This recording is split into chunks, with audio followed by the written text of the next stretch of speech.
Hi everyone, my project is on 998 offers and proofs of service on pleading paper. So what is a 998?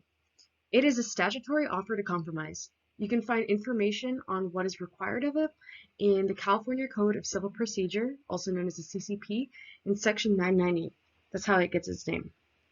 This document allows for either party to offer the other party a financial incentive to accept a settlement before trial.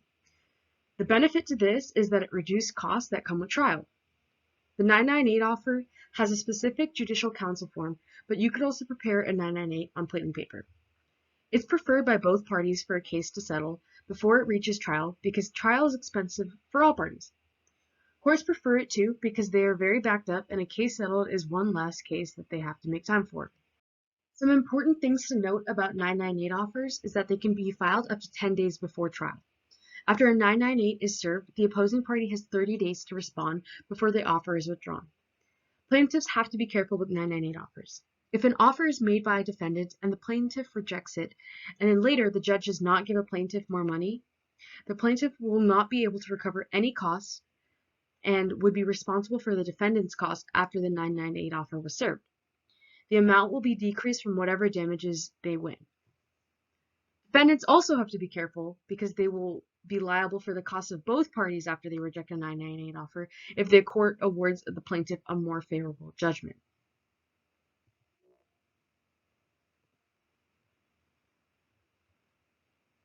Essential elements of a 998 offer. 998 offers must specifically name CCP Section 998. It is also better to send a 998 to each individual party in case a party is dismissed. They must also be in writing and clearly include the terms and conditions of the award.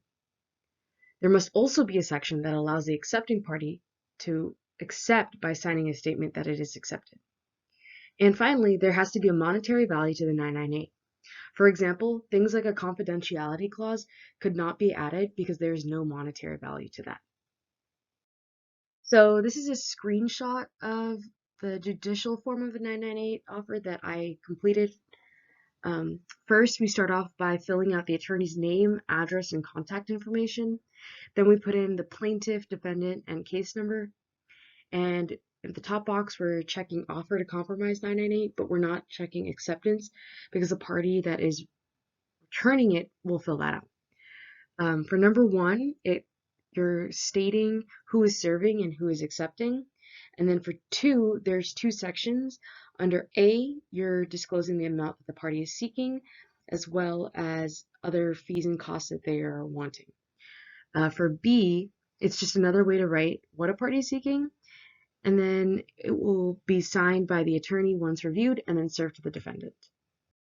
For the second part of my presentation, it's on proof of service on pleading paper. So proof of service is a document that functions as a receipt that confirms that a document was delivered from one party to the other. There are many types of judicial forms for proof of service, but mine is going to be on pleading paper. The proof of service on pleading paper is just an alternate way of satisfying the statutory requirements regarding proofs of service. So some elements that it needs to include is who was served and by whom, the date and place where service was carried out, how the person was served, whether it be mail, personal, or electronic, a description of which documents were served, the server's name and signature who served the document. So this is the proof of service on pleading paper that I had drafted out. We're starting off with the information of the serving party, as well as the case information, which includes the court, plaintiff, defendant, case number, and what the document is. Then we have a declaration of who is serving the documents with the document served, and then we check off the method served, and then the person signing will write out their name and then obviously sign the document. And then I've also included a service list at the bottom of who is served and the addresses sent to based on what is necessary, whether it's a mail service or electronic delivery.